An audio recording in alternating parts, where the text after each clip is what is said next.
राज्याचं अर्थसंकल्पीय अधिवेशन आजपासून सुरू झालंय आणि या अधिवेशनाच्या पहिल्याच दिवशी अपेक्षेप्रमाणे मुद्दा गाजला तो मंत्री धनंजय मुंडे यांच्या राजीनाम्याचा।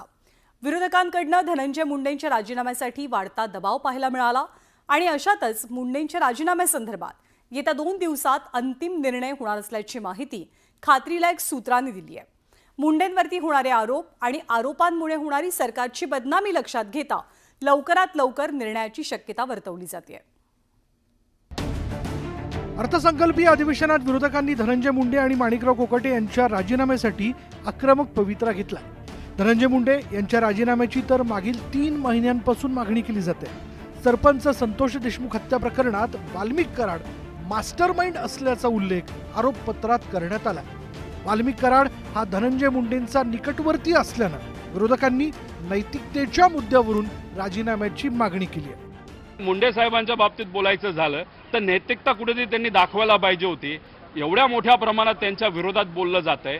त्यांचा एकदम जवळचा व्यक्ती जो किंग मेकर आहे, त्या मर्डरमध्ये सुद्धा किंग मेकर आहे, भ्रष्टाचारामध्ये सुद्धा किंग मेकर आहे, बऱ्याच काही गोष्टींमध्ये आहे। राज्य सरकार मंत्र्यांचे राजीनामे घेण्याऐवजी त्यांना वाचवण्याचा प्रयत्न करत असल्याचा आरोप सतेज पाटलांनी केला। राहुलजी गांधींच्या बसून वेगळा न्याय देण्याची भूमिका भाजपची या ठिकाणी आहे। राहुल गांधींना वेगळा न्याय, सुनील केदारांना वेगळा या ठिकाणी न्याय आणि इतरांना वेगळा न्याय, हे आता स्वतःच्या लोकांना वाचवायचा प्रयत्न हा कायद्याच्या चौकटीत बसवून कसं वाचवता येईल हा प्रयत्न चालू आहे तो दिसतो। विरोधकांनी माणिकराव कोकाटे आणि धनंजय मुंडेंच्या राजीनाम्याची मागणी केली। हे दोन्ही मंत्री राष्ट्रवादी काँग्रेसचे, त्यामुळे राष्ट्रवादी काँग्रेसनं कशा प्रकारे त्यांचा बचाव केला ते आता पाहूयात। नैतिक अधपतन सिद्ध झाल्याशिवाय म्हणजे त्यांचं दोषारोप सिद्ध झाल्याशिवाय राजीनामा घेण्याचा प्रश्न उद्भवत नाही, ही स्पष्ट भूमिका राष्ट्रवादी काँग्रेस पक्षाची आहे आणि त्यावर राष्ट्रीय अध्यक्ष आणि महाराष्ट्र सरकार योग्य तो निर्णय घेणार। विरोधकांनी धनंजय मुंडेंच्या राजीनाम्यासाठी आक्रमक पवित्रा घेतला। याच मुद्द्यावरून सरकारला वारंवार बॅकफूटवर जावं लागतं, त्यामुळे पुढील 2 दिवसात काय निर्णय होतो याकडे राज्याचं लक्ष लागलं। Bureau report, news 18 Lokmat. तर अर्थसंकल्पीय अधिवेशनाच्या पहिल्याच दिवशी धनंजय मुंडेंपाठोपाठ कृषी मंत्री माणिकराव कोकाटे यांच्याही राजीनाम्याच्या मागणीसाठी विरोधक कमालीचे आक्रमक झाले। या प्रकरणी विधान परिषदेमध्ये उबाठाचे आमदार अंबादास दानवेंनी आक्रमक भूमिका घेतली। कोर्टाची ऑर्डर आल्यावरती निर्णय घेतला जाईल असं मुख्यमंत्र्यांनी यानंतर स्पष्ट केलं। बनावट कागदपत्रांच्या आधारे मुख्यमंत्री कोट्यातील फ्लॅट लाटल्याप्रकरणी माणिकराव कोकाटेंना 2 वर्षाची शिक्षा सुनावण्यात आली आहे। त्यामुळे कोकाटेंच्या राजीनाम्यासाठी विरोधक आग्रही असल्याचं पाहायला मिळतंय।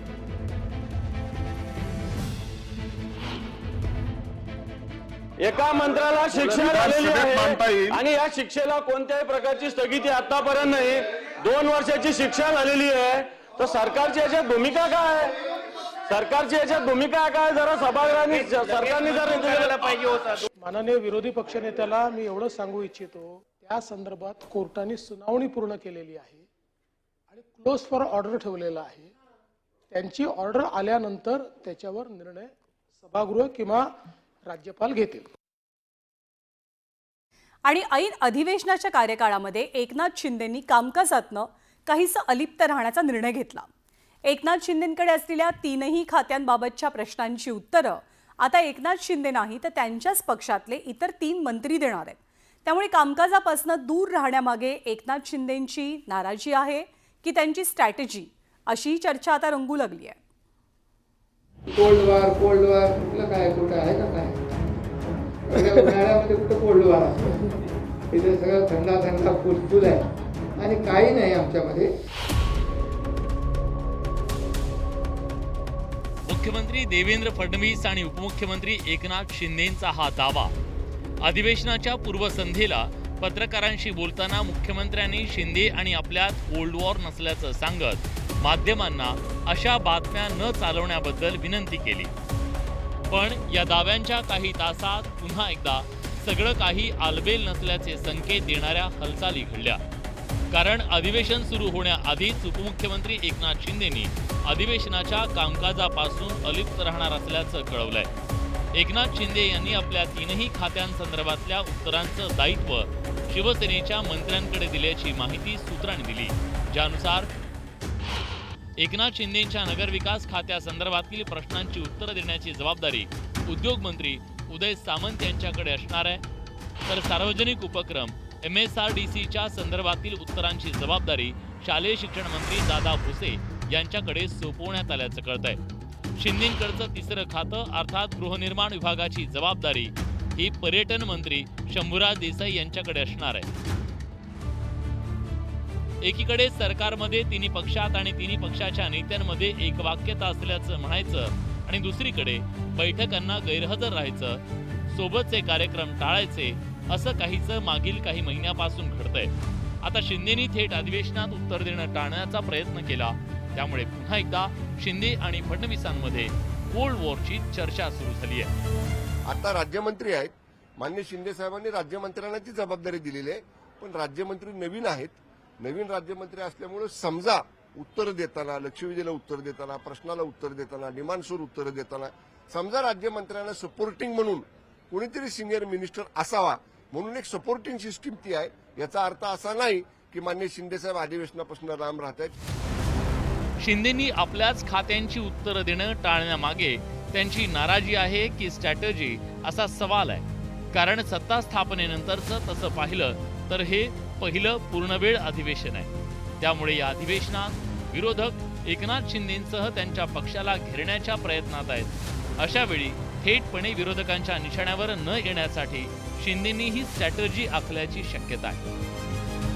पहिल्यांदाच हे असं घडतंय की उपमुख्यमंत्री म्हणून जबाबदारी असतानाही एकनाथ शिंदे यांनी त्यांच्याकडच्या 3 खात्यांच्या प्रश्नांची किंवा चर्चेला उत्तर देण्याची किंवा सभागृहामध्ये काही मुद्दा उपस्थित झाला तर त्यावर बोलण्याची जबाबदारी ही त्यांच्या 3 सहकार्यावर दिलेली आहे. ह्याच्या मागे काही राजकीय मुत्सद्दीपणाचाही भाग असू शकतो आणि बहुधा याच कारणामुळे शिंदे यांनी या 3 खात्यांचा कार्यभार अधिवेशन काळामध्ये आपल्या सहकार्यांवर दिला.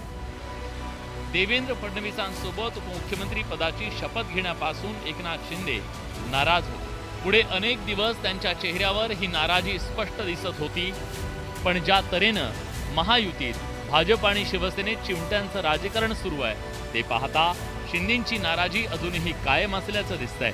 आता शिंदेंनी ऐन अधिवेशनात आपल्या खात्यांची जबाबदारी इतर मंत्र्यांवर देत एकाच बाणात त्यांनी 2 उद्देश साध्य केल्याचं बोललं जात आहे. एकतर त्यामुळे शिंदे नाराज आहेत याचे स्पष्ट संकेत मिळाले, त्याचवेळी विरोधकांना थेट सामना करावा लागत नसल्यानं तसेही ते सेफ झाले. त्यामुळे या शिंदेंच्या नाराजीपेक्षा त्यांची स्ट्रॅटर्जी असल्याचं बोललं जात आहे. Bureau report, news 18 Lokmat.